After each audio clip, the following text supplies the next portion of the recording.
Okay. Hi, thank you very much, Gonen, for agreeing to give a Build a Cell seminar, and you can get started. Okay.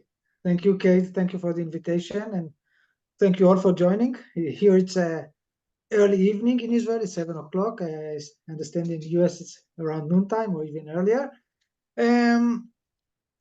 I just a brief background to my career. I did my PhD in organic chemistry at the Weizmann Institute. Graduated the beginning of this millennium. Then I did a postdoc in Scripps in La Jolla in San Diego. The advisor was Reza Gadiri. You'll recognize some of the science that is still related to what is done in the Gadiri's group. And then I joined Ben-Gurion University in a city called Sheva in Israel, 2006. And since then, I was there a professor, and then for 5 years I was the department chair until the last summer, and now I'm only a researcher, so teacher or professor of teaching and research at Ben-Gurion University. The title of the talk that I'm not going to deliver today is the Novo design peptide networks out of equilibrium. We can think of this project or the general topic that we study in the group under this theme of trying to mimic biological complexity with peptide networks. I will go very slowly with that, and of course this is an ambitious target to try and mimic biological complexity, but we can dissect it into different things. So of course we are not up to mimic a zebra yet, but we can still study some features like autonomy, spatial and temporal self-organization. We can study the heredity in the sense of replication, reproduction, selection, and so on, and also metabolism and maybe other functions. But the way we approach this topic of mimicking biological complexity or build a cell, which is directly related to the topic of this seminar, is using systems chemistry. And in systems chemistry in my group, what we do is we try to use all the chemistry that we know, the organic synthesis, supramolecular chemistry. And in recent years, we added some new ingredient, which is to study multi-component networks, to induce or to analyze self-organization in the system, and also recently to study the systems when they are out of equilibrium. And what we are looking for are those emergent properties. So the emergent properties, I know this is a very elusive term. It's actually, we would like to consider these as properties of the system that are difficult to predict by looking at the individual components.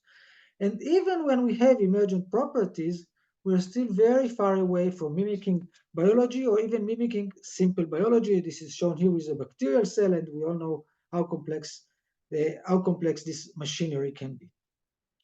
And for this study, we have two questions in mind, or actually we have a long-term project where there's always a lighthouse very far in the horizon to answer two questions. How did life begin? Which is, of course, an historic question that will be very difficult for us. And can we synthesize life? Can we synthesize life? I assume this is also a thing that many other people here are thinking about, how we can build a new cell, how we can find something that mimic life or look like life or have some life-like behavior. But on the way there, and this is very important, on the way there, we can benefit or we can learn a lot from this living technology. So what the small steps, the baby steps that we take along the way are also very important, can be useful for technological issue, but also for basic principles. If you want to read more about our approach to these questions, you can see the review papers that we wrote recently. And the main material, the actual components that we use in the group, or most of the components that we use in the group, are peptides. And peptides are very useful. Of course, they are very important with respect to prebiotic chemistry. And they also can be used for the approach that we want to take to tackle this question of mimicking more complex systems. If we think about peptides, we in the early evolution, We remember that in the primordial soup, there were many different small molecules. Using simple experiment like the Miller-Urey experiment or even more modern Miller-Urey experiment, small molecule building blocks such as amino acids were formed spontaneously. These amino acids can also spontaneously polymerize into peptides. So there are many different researches on the activation of amino acids and coupling of the amino acid to form simple peptides. But the question that we ask, or the question that many people ask, what was the transformation? How can one go from the formation of simple peptides, simple sequences, short peptides, to the proteins as we see them today, to the very sophisticated machines of the proteins that we see today? And we consider this as an interesting way to look for chemical evolution of proteins in the lab. So actually what we are doing is we start with a very basic model. I will show you two different models. We start with this model and we make small mutation or small changes to this model and look and start to understand if these small changes in the model get us to new properties in terms of assembly, of function, of networking, of interaction with other different molecules, and so on and so forth. And the two systems that I'm going to show today, one is based on amphiphilic beta sheet peptide system. Okay, you see that I will explain the design principle in more details in a second. And the second system is a helical system that two or three helices that can form co-equal peptides. These are longer peptides, but they also have more information and are suitable for more complex functionality. And just one more piece of information of introduction before I go to the actual systems. We do a lot of studies with non-enzymatic replication, with minimal self-replication systems. You can see here in this full-length peptide, the full-length molecule serves as a template for the association of two shorter pieces, electrophilic and nucleophilic. These pieces, due to their close proximity and sometimes good positioning, can react to form a new molecule. If this molecule is the same as the mother molecule, this process is autocatalytic. If this process is specific, then we call it self-replication. Ideally, we would like to look for a very efficient replication, like you see here. For example, in cell division, from one cell at one day, you can get 2 cells, 4 cells, 8 cells, and so on. So this reflects an exponential growth. This is sometimes difficult to achieve with the minimal self-replication systems that we study, but nevertheless, we show many different behaviors. I will show later on, sometimes with exponential growth, which is ideal, optimal, but also we can show a lot of interesting behavior with replication that follows the parabolic growth. And we use the replication as a mechanism to drive other processes. Okay, so the basic analysis of replicating system is now 30, almost 40 years old, but we use these replication systems in order to affect information transfer within chemical networks, or as amplification tool, as a positive feedback that drive more complex functionality. And for today, what I'm going to describe using this self-replication networks are 3 different aspects. One is the replicating beta sheet assemblies.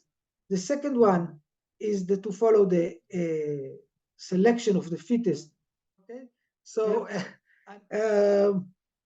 the first system I would like to discuss is this amphiphilic beta sheet system. You can see here a peptide that has a hydrophobic phase and hydrophilic phase. The hydrophobic has aromatic side chains, the phenylalanine amino acid and the hydrophilic glutamic acid.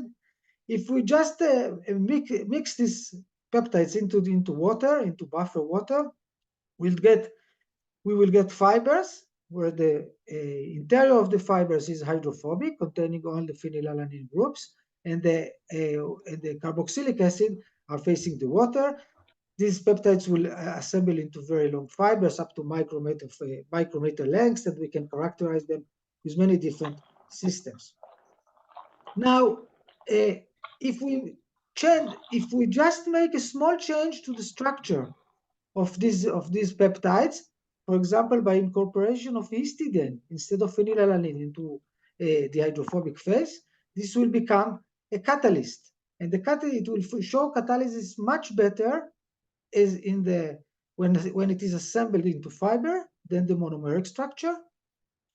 Similarly, if we equip the same peptide, so you can see that we keep the same general framework and we equip the peptide with a proline at the N-terminus, this will serve for aldol condensation. If we put large aromatic, this will serve for electron transfer and so on. And the more interesting part with respect to replication is that we can mutate the middle of the peptide to facilitate native chemical ligation reaction, and then this peptide can be a template for a replication. So the peptide will self-assemble into fibers, into beta plate fibers and nanotubes. Out of these structures, mainly the fibers are good catalysts for the formation of the same peptide. So you see here, at the edges of the fiber, the electrophilic and nucleophilic substrate can assemble, can react, form a new monomer, and the fiber can grow. So what we have been able to show here that we can use very short and simple peptides to show replication. We showed also that fiber growth and replication leads to fiber reproduction. Why is that? Because the fiber will grow until it reaches a critical size, then break into two shorter fibers. So from one fiber we get two fibers. From two catalytic sites we get four catalytic sites, and the reaction can speed up. The same system with some modification is also radio and stereoselective, as we were also showing.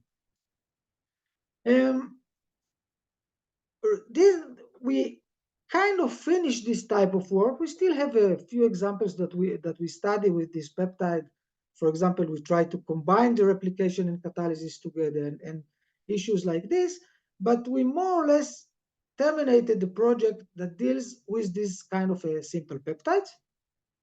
And we moved on to study systems that what we call peptide X. So these systems are any other systems where peptide can interact with different molecules, can be simple molecules, can be metal ions, can be small sugars, and can also be nucleic acid, for example, DNA and RNA. And the idea behind this study is twofold. First of all, if we think about this from the prebiotic point of view, of course, what would be a good reason to study peptide alone? Peptides were there. If they were there with many other molecules, with small molecules, sugar molecules, with the building blocks of the nucleic acid, with many other types of molecules, with metal ions. So it makes sense to study the more complex system, the mutually interacting system, than just peptides alone. And the other aspect for this is from a functional point of view.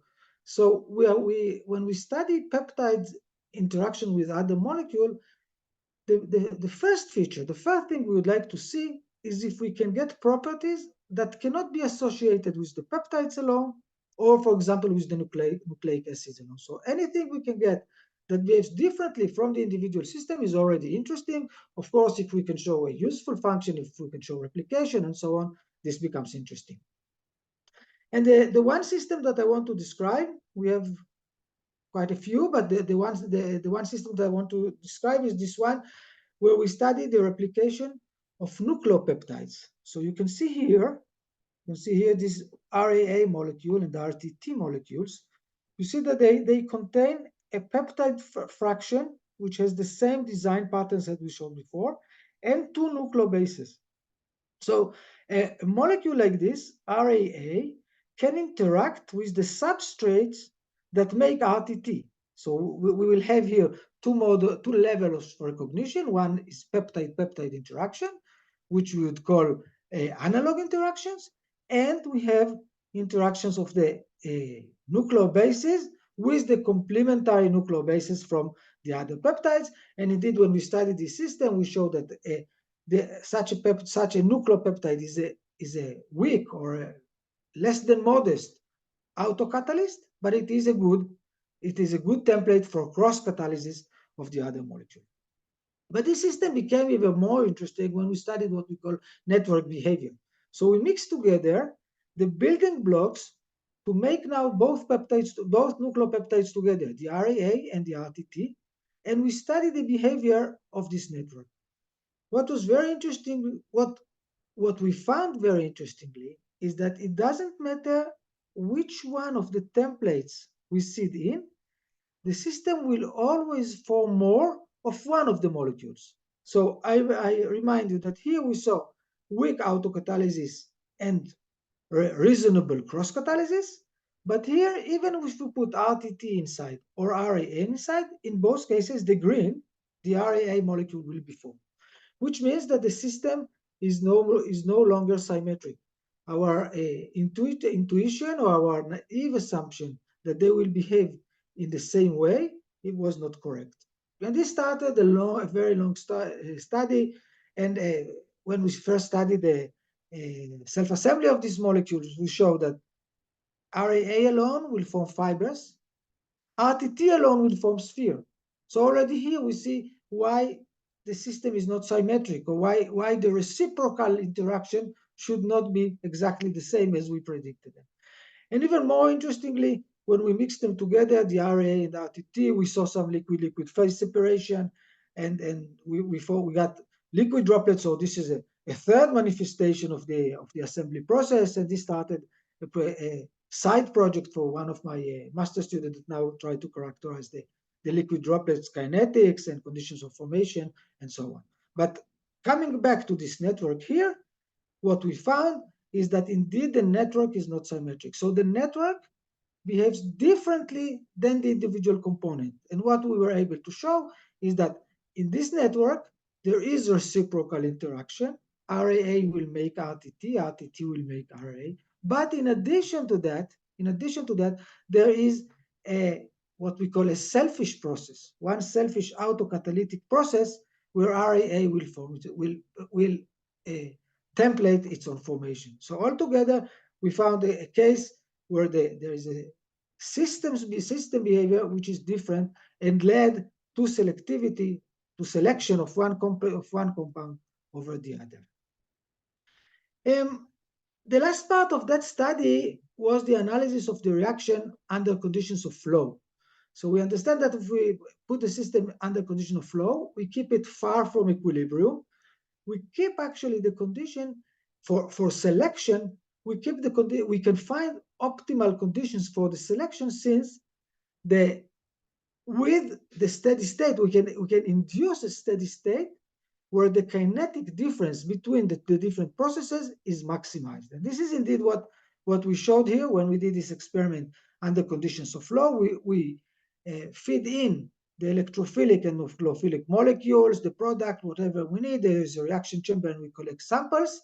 And what we got is that the selection of RAA versus RTT, which was about 2-to-1 in the batch reaction. You can see in the batch reaction selection of 40 to 20, about more or less 2-to-1 to the better replicator, was enhanced to more than one order of magnitude now, just because we were working under conditions of flow and emphasized the reaction pattern for better selection.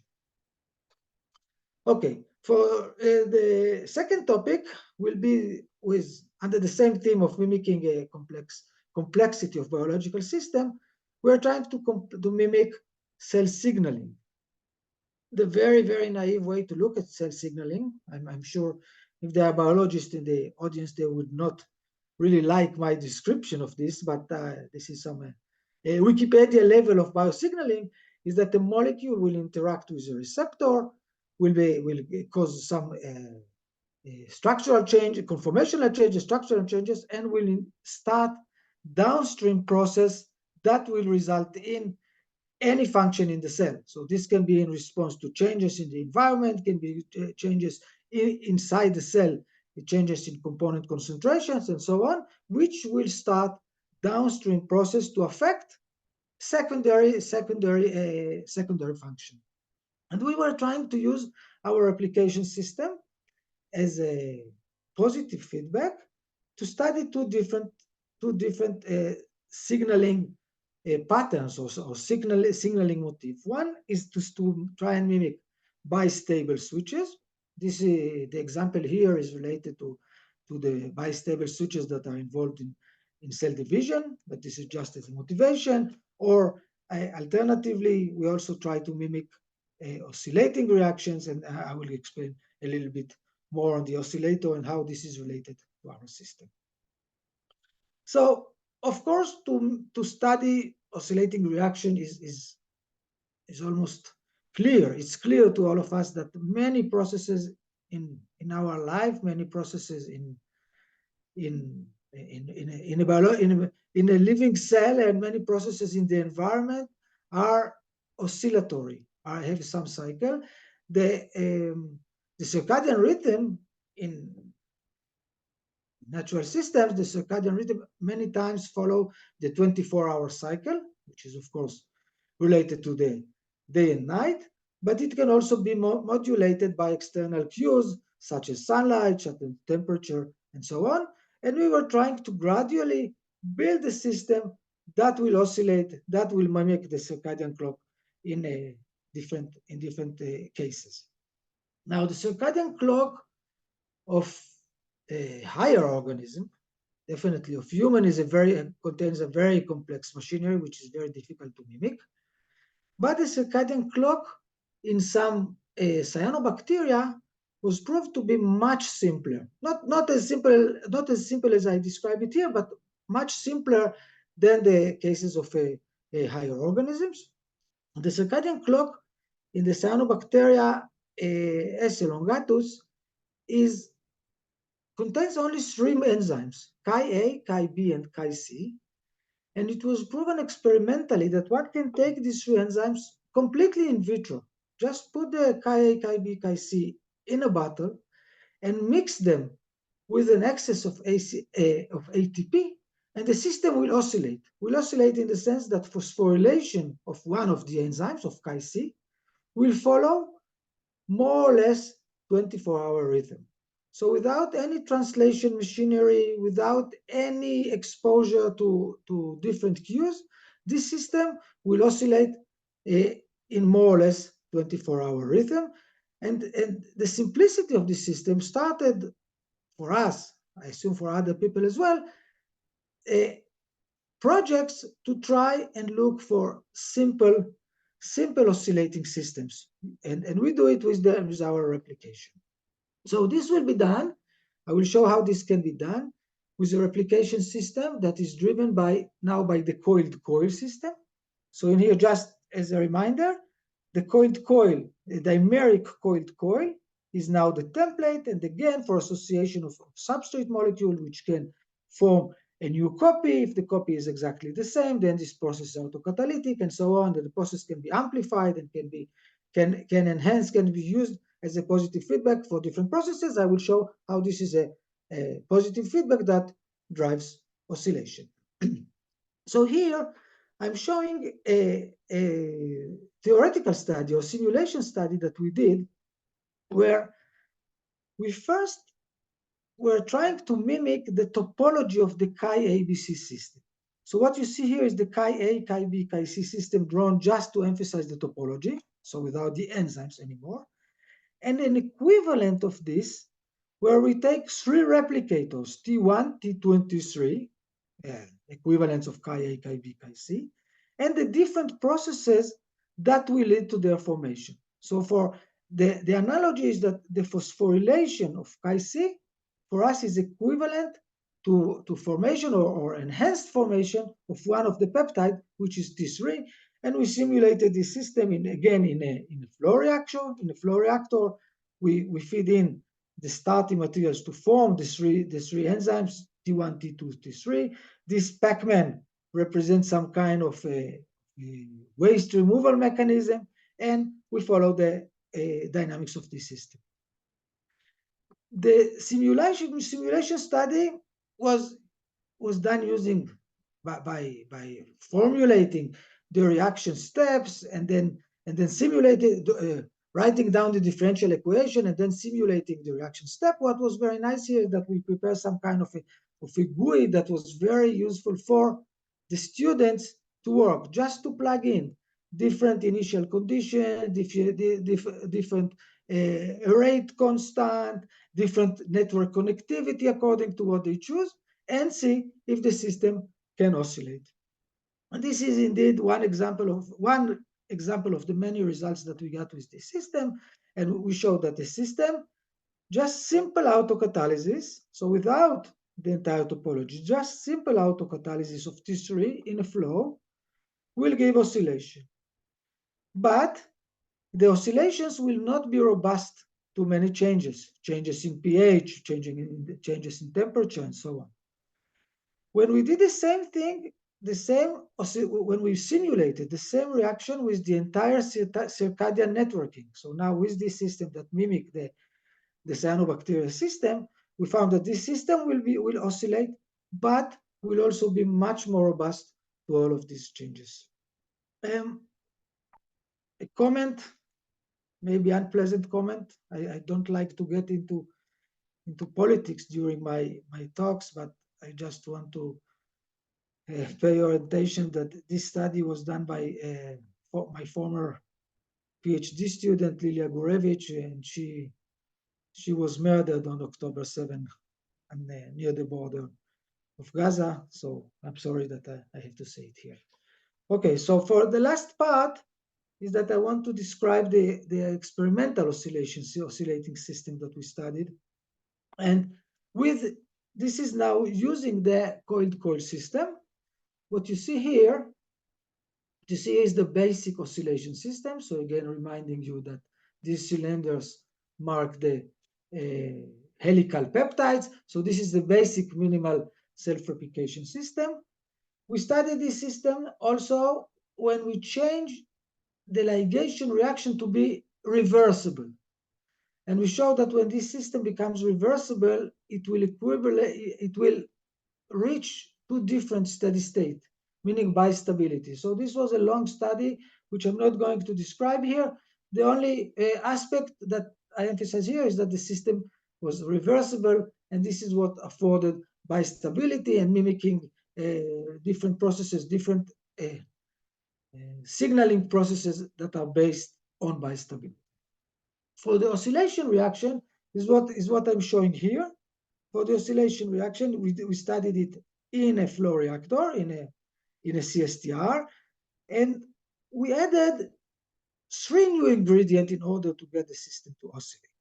First of all, what we did is we controlled the initiation. So we started the system with an inhibited starting material. The nucleophile was not available. The nucleophile was a disulfide, and we controlled the availability of the nucleophile by the different amount of TCP that we put into the system.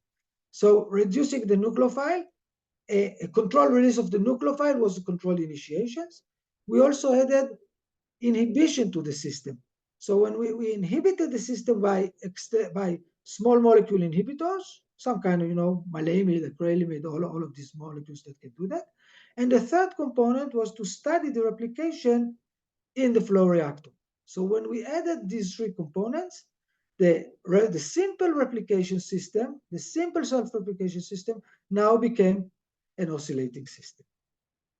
And you can see here already the first study that we did under conditions of batch, and you can see under conditions of batch, the system will present a single cycle. So the product will be formed and then will be degraded. So at this point, the kinetics of inhibition by the small molecules and by disulfide formation exceeds the rate of replication, and the product will be consumed, will be degraded. Not degraded, sorry, consumed, will be changed into it will be changed to different forms, and the amount of product will be released, will be diminished. And we can study the same system under many different conditions to find the different mechanistic parameters, for example, under different amount of TCP, so different reducing environment, and then find the optimal conditions, or the condition where the system show this oscillation, the formation and a decrease in the amount of the product, which is there is some optimal amount of TCP for that, the optimal pH, because with pH, some processes will be enhanced with higher pH, but some of them will also be slowing down. So again, we found the best condition by changing the pH, by changing the inhibition level, and so on. And with this, we went to the flow reactor. We did experiment in the flow reactor where we feed in the starting materials, different starting materials from the different syringes, the buffer, and so on. There is some dwell time inside the reaction chamber. We collected samples and we analyzed the system. And the system, what you see here is that indeed the system with all of these components, new ingredient that we added, indeed can oscillate.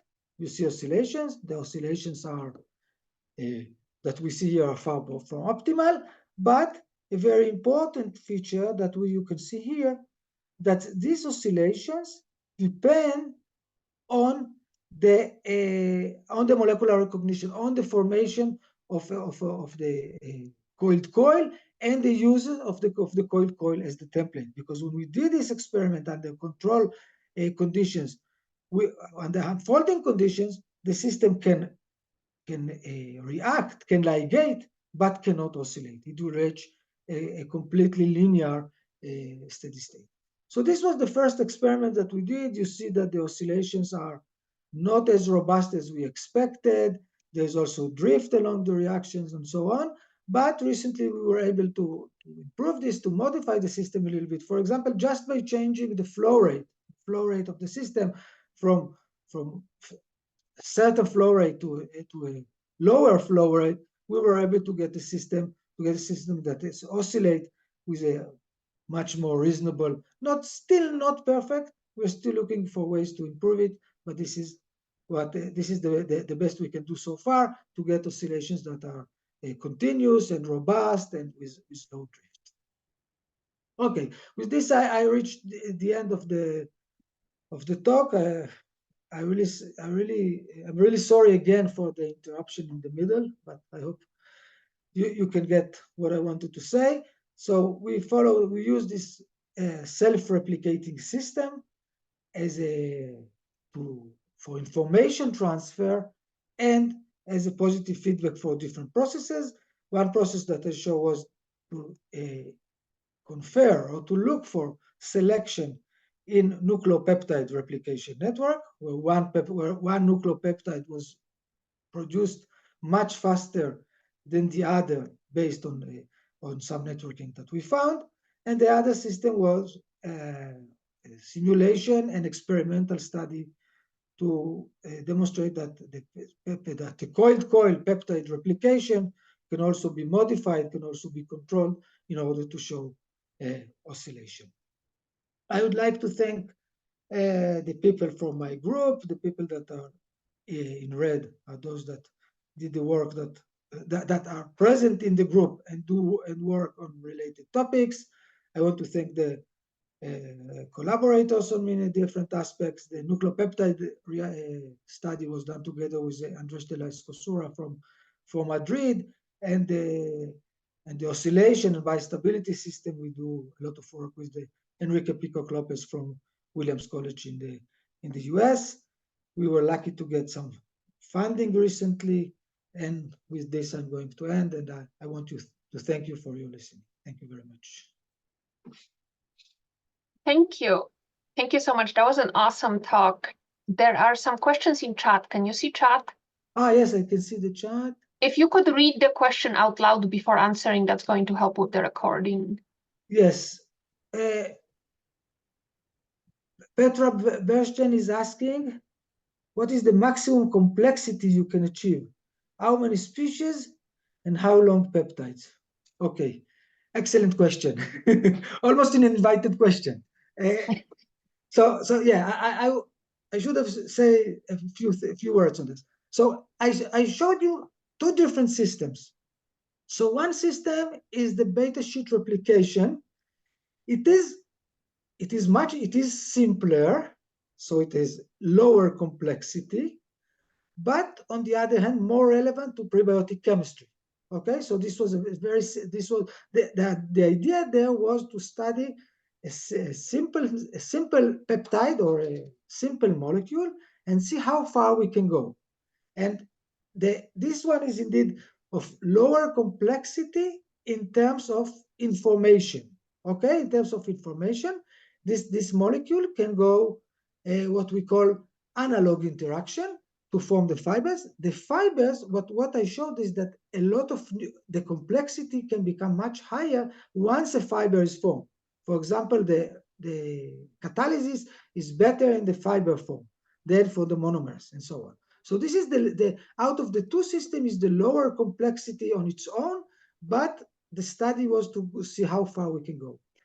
The coil system is much more complex. Actually, I didn't show this study because I had to choose something, but the coiled coil almost has a single, let's say, single residue recognition to form the coiled coil and to affect the replication. So we show this with different studies. Maybe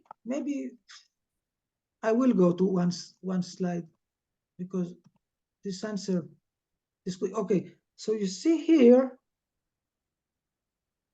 where are we now? 1, 2. Yes. So this started with an old study, which I actually did in my postdoc. So you see here the coiled coil-based replication that can lead to autocatalysis.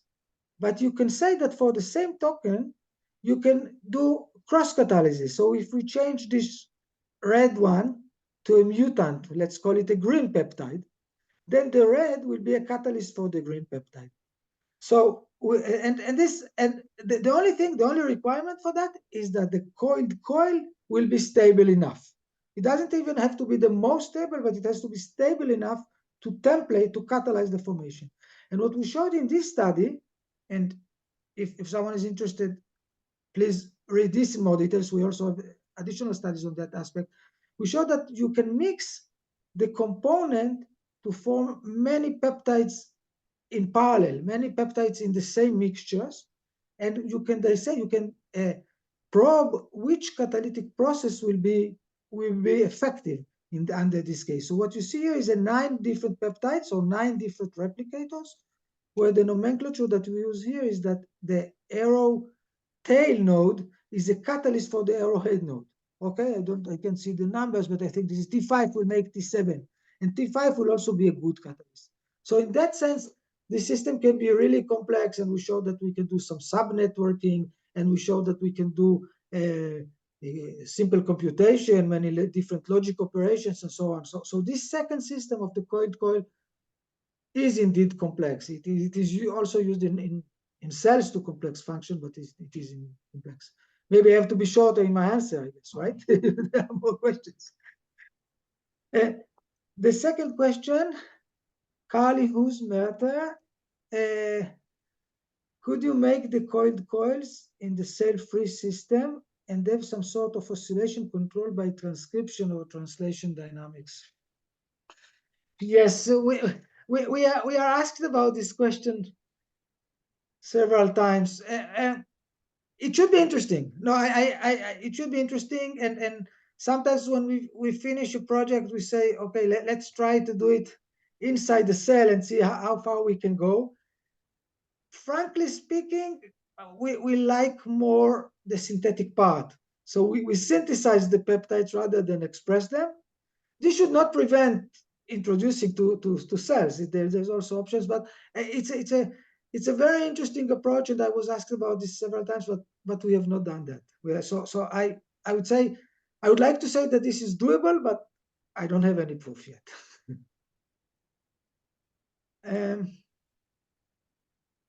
No. Harrison Borner, could you modify the beta sheet system with some post-translation modification to affect the dynamics? For example, use some kinase to have simple enzymatic model of modulation. The answer is yes. The answer is yes. Again, from the way we look at this, so for bottom up, we would not call it post-translation modification, because we do everything with chemistry. So what we would do will be analogous to post-translation modification. So, for example, we can phosphorylate, and we did. We can phosphorylate a system. We can phosphorylate. You can assume that phosphorylation can affect the peptide assembly similar to an aspartic acid, to a carboxylic acid, or maybe more significant, but with the same pattern of a charge induction. So we can do that. We can do that. We did some experiment with this to control the self-assembly with modifications that are related to a post-translation modification.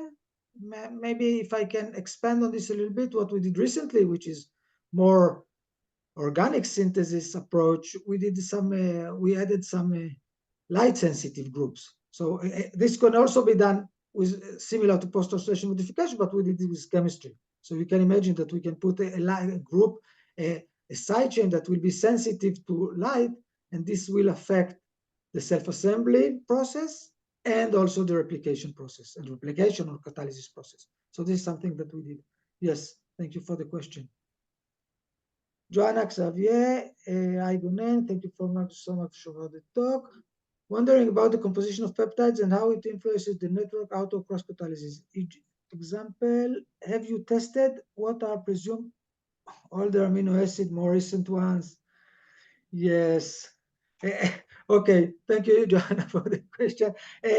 Yeah, this comes up again from time to time. Well, if we would like to do a formally allowed prebiotic chemistry study, we should consider which amino acids came first and which one came later.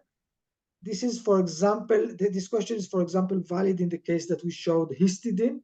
We showed that histidine can induce or can drive catalysis by our system, but histidine probably came quite late in chemical evolution. So this is let's say formally forbidden, but I would go better with the answer that it doesn't matter for us. It doesn't matter for us because histidine is also, for us, histidine is an example of a secondary amine. Okay, so even if a very much simpler secondary amine with a pK close to not neutral arise, if this was formed, this was good enough, similar to histidine. So we do comment on that from time to time, let's say in review papers, how relevant our system or other systems to prebiotic chemistry. But again, we try to go further. We try to go to more to see what we can get, even if we violate from time to time the prebiotic chemistry understanding or the prebiotic chemistry assumptions. Angelica Sambor asks, could the beta sheet fibers form inside the vesicle? How would encapsulation affect the dynamics? The answer is yes. The answer is yes. The data is not published yet, but I'm willing to say yes. Okay, there are two questions here. First of all, is about a vesicle. So inside a vesicle that is independent, to form independently a vesicle and then fibers, this should be quite easy. There should be no reason why not. What we try now to do is to form these fibers inside coacervates. Okay, so we form coacervates from nucleic acid peptide system, let's say from the nucleopeptide systems or similar systems, and we add to that the same type of peptides that you see here, and yes, they will form fibers. They are active inside. They can organize to different structures. So it is a very interesting topic. Data is not published yet, but the answer is yes. Yes, this is a good idea, and we were trying to look for this. A second question from Joanna: and which condition of pH and temperature improve your results? Okay, so I'm not sure to which system exactly this relates, but the beta sheet peptides, the more prebiotically relevant stuff, is done in neutral pH. In our case, it is done in neutral pH. If we go to too low pH, the system will crash because all the carboxylic acid will be protonated. So this is done in neutral pH or very close to neutral pH. With the coiled coil system that you see here, we can use all pHs. So actually, this is a study that we did. Depending on the pH, we will get different network behavior, different network topology, depending on the pH, depending on the metal salts that we had. So depending on different conditions. So the temperature.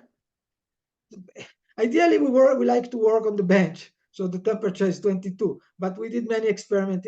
For example, for the bistability system that I showed very briefly, we studied all temperatures, for all water temperatures, so from almost freezing to 80, 90 degrees, and the effect of that. So this is a long study. But the answer is that depending on the system, we can use different pHs and different temperature. Craig is asking, this might be outside of the scope of your work, but I'm curious. Could you use other dimerizing proteins, maybe something like promising inducible dimerization system? Okay, again, the answer is in principle yes. So I had a slide on at the beginning where I showed the different systems that can replicate. So these systems, the only principle is that you need strong dimerization. If the dimerization is strong enough, then you can assume also interaction of one monomer of the dimer with the substrate of the other one. So in principle, yes. Of course, in practice, you would like to know the affinity of the two monomers to form the dimers, the conditions, and so on. But in principle, this can be done with other proteins. And I don't remember an example that this was done with other type of natural proteins. I'm not sure, but maybe I missed something. But in principle, this should be done. Should be doable. Yes. The last question, Zana, is a peptide-based self-amplification system capable of Darwinian evolution? If provided by external by added diversity, would be all the toughest questions I get today. Okay, so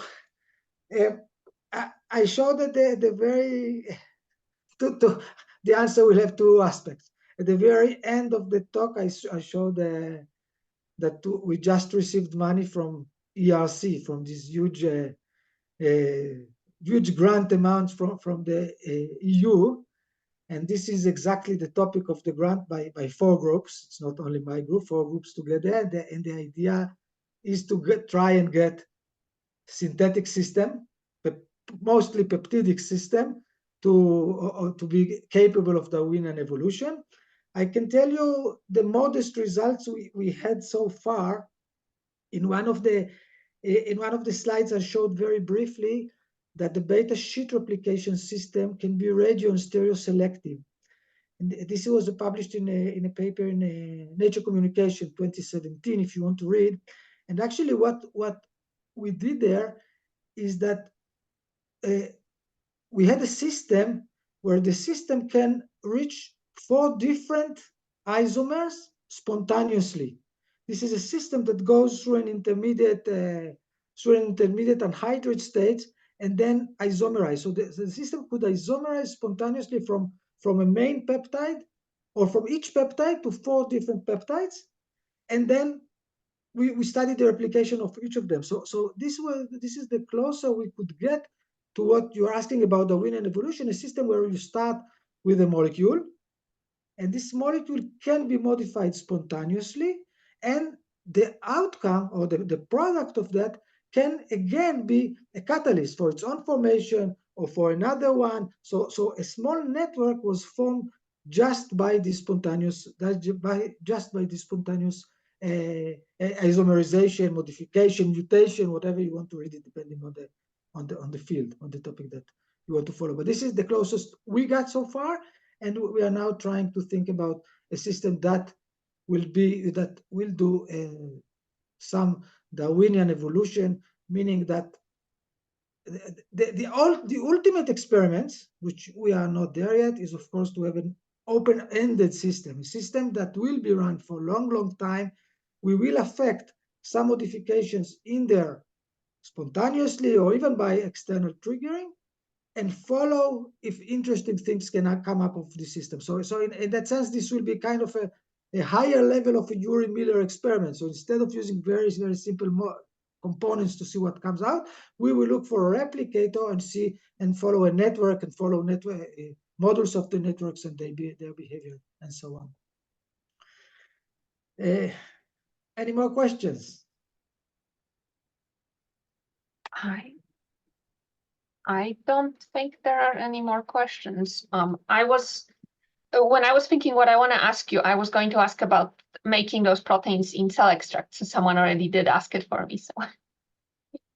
So it can be interesting. It can be interesting to do them in cell extract. There was long ago, there was an idea to try and do them with phage display, and then you can do again a huge assembly and see what you can get out of that. We in most of the cases we prefer chemistry, but definitely we are open to do this in cell extract, to do it in molecular biology and other methods. Yes, definitely. Much easier to control if it's pure chemistry. And you can put things that are not natural easier. This is the thing. I didn't see much of the sequences, but all of them contain something that is not natural. Yep. All right. If there are no more questions, I want to say thank you so much again for a fantastic talk, and thanks everyone for a great discussion. Thank you. Thank you very much, Kate, and thank you, everybody. Have a great rest of your Monday, however much Monday you have left. Thank you. All right. Bye-bye. Bye.